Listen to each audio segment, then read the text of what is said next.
অনেক কথা বলতে আছি, তবে ভিডিওটা শেষ অবধি দেখলে মন্তব্যগুলো জানাবেন। অনেকের খারাপ লাগবে, অনেকের আবার মন করা হইতে পারে, অনেক কিছু বলতে পারে। যাই হোক, কমেন্টে অনেকজনে বলবে। তো আমি যেগুলো বলতেছি শুনেন। সংস্কার, সংবিধান, রাজনীতি তো আমি ধারে কাছে বুঝছি না। কোনো দলকে নিজস্বভাবে একটা সাপোর্ট করি সেটা না। যাকে ভালো লাগে ব্যক্তিগত হিসাবে আমি সাপোর্ট করি, সে কোন দলের হচ্ছে বা কী হচ্ছে। এখন বর্তমান যে পরিস্থিতি চলতেছে, এই 14 মাসে কি সংস্কার হয়েছে রে ভাই? সংবিধান কোন, সংস্কার কোন, এই যে গণভোট বা যেটাই হোক। আসলে আমি একটা কথাই বলবো, আপনারা কয়েকজন মিলে লিডার পরিচালনা করে বলেন 18 কোটি এক। আসলে কি আপনারা মানুষের দাঁতদারকে হয়েছেন, না খালি কয়েকজন হাজার কয়েকজন শত কয়েকজন মিলে খালি বলতেছেন হ্যাঁ জনগণ এক? জনগণ তো কখনোই এক না রে ভাই। জনগণ এক যদি হইতো তাহলে এতগুলা দল হইতো বা এতগুলার মানববন্ধন হইতো বা আন্দোলন হইতো নি।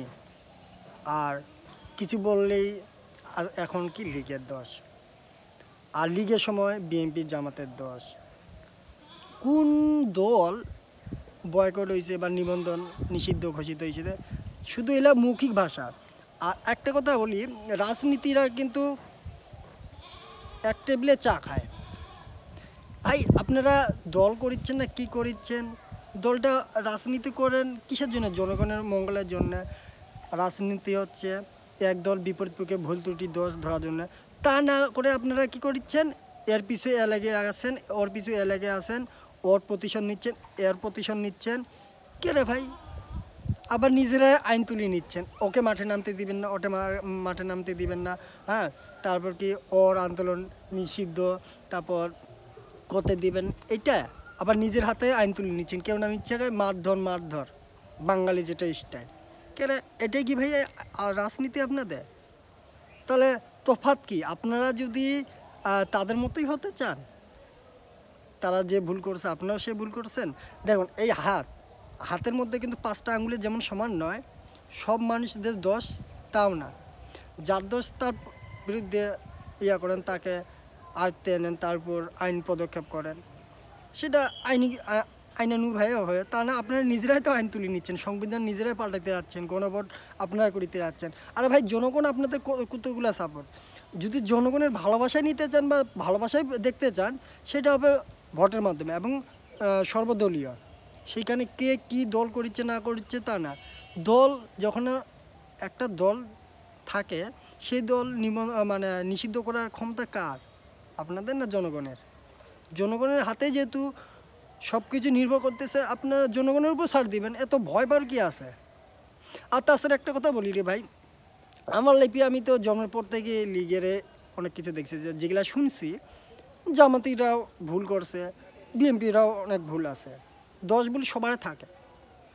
আমি তো ভাই ফখরুদ্দিনকে সাপোর্ট করি। আমার শাসন আমলে আমি ফখরুদ্দিনকে দেখছি যে সর্বদলীয়কে যেটা করার, এখন আমি তাকে সাপোর্ট করি। কেন? আর 14 মাসে কী সংস্কার করছেন রে ভাই দেশের? অনেক জনগণে খেটে খাওয়া মানুষ থেকে শুরু করে ব্যবসায়ী পর্যন্ত বর্তমান যে পরিস্থিতি, মানুষের ঘরে ঘরে যায় খোঁজ নেন, প্রত্যন্ত অঞ্চলে যায় খোঁজ নেন, কী অবস্থা। আপনারা গতিতে বসে আছেন, আলিশানভাবে আছেন, আর ভাষণ মারছেন, মানসিক দেখান, আর সোশ্যাল মিডিয়ায় প্রচার করেছেন। আর মিডিয়া যারা সাংবাদিক আছে তারাও তো বর্তমান যে শাসন, যার ক্ষমতা তার বল, ভয়ে অনেক কিছু করেন। আর কিছু বললে ভারত বিরোধী, ভারতের সাথে আপনি কুলাইতে পারবেন না রে ভাই। পারবেন? বড় বড় কথা বললেই হইল। এখন মেন কথা আছে, দেখেন আমলাগুলো বাদ দেন, এরা যে সরকারিভাবে আছে, সরকারি অনেক প্রতিষ্ঠানে তো ভাই কর্মচারীরা করেনি। যেমন যে সচিবালয় আছে, মন্ত্রণালয়গুলো আছে বড় বড়, ওইখানে তো ভাই দুর্নীতি। ওইখানে আপনারা সংস্কার করতে পারছেন? পারেননি। তাহলে কি সংস্কারের নামে দুনিয়ার দেশের মধ্যে অশান্তি তৈরি করে দিয়েছেন, জনগণের মধ্যে অশান্তি। আপনারা সরকারি লোক, সরকারি আপনাদের নিম্ন স্তরের যারা, তারাই হচ্ছে ভুক্তভোগী আছে, তাদের অনেকে দেখেন স্যালারি আটক হয়েছে। অনেক সচিবালয়তে সরকারিতে অনেক আছে, স্বায়ত্তশাসিত আধা সরকারি, শাসিত সরকারি, যাই হোক অনেক আছে, তারা তো আপনারা এখনও স্যালারি দেন নাই। আটক হয়ে আছে অনেকক্ষণ এইটা বলি সাফ সাফ যে যারা সরকারি ইয়া করে না বা প্রাইভেট যেটা হোক 2-1 মাসের বেতন না দিলে ভাই তাদের যে কি হাল যায়, রাস্তাঘাটে দোকান পাশান বাড়ি বাসা ভাড়া বিদ্যুৎ বিল টেলিফোন বিল, যারা বাইরে থাকে সংসার আছে, আবার কেউ যদি বাসার অসুস্থ হয়ে যায় তাদের মধ্যে কি একটা ঝড় তুফান যায় সেটা তো উপরে সচিবালয় যারা মন্ত্রণালয়ে চাকরি করে তারা তো এগুলো বুঝবে না, বুঝবে কি কখনোই বুঝবে না। তাহলে আপনার কি সংস্কার করছেন? তেমন বড় বড় যে কর্মকর্তারা আছে তারা ভিজিট করতেছে, অডিট করছে বড় বড় অফিসে, ছোট অফিসগুলা তারা কিন্তু ঠিকই ইয়া করছে, কিন্তু মরতেছে ছোট কর্মচারীগুলা। অনেকের বেতন আটক হয়ে আছে, হাহাকার ছুটে গেছে দোকানে বাসানে রাস্তাঘাটে। এখন বলি যে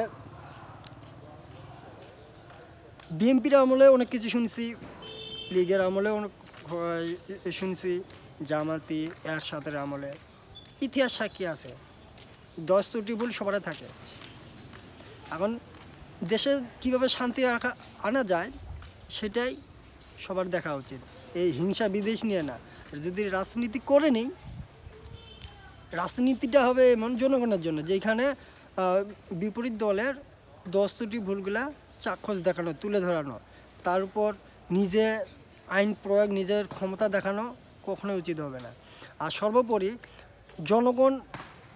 জনগণের যেহেতু ধারের কাছে অনেকে যায় না, শুধু মৌখিক বলে কয়েকজন বলে জনগণ আমাদের সাপোর্ট, জনগণ আমাদের সাপোর্ট।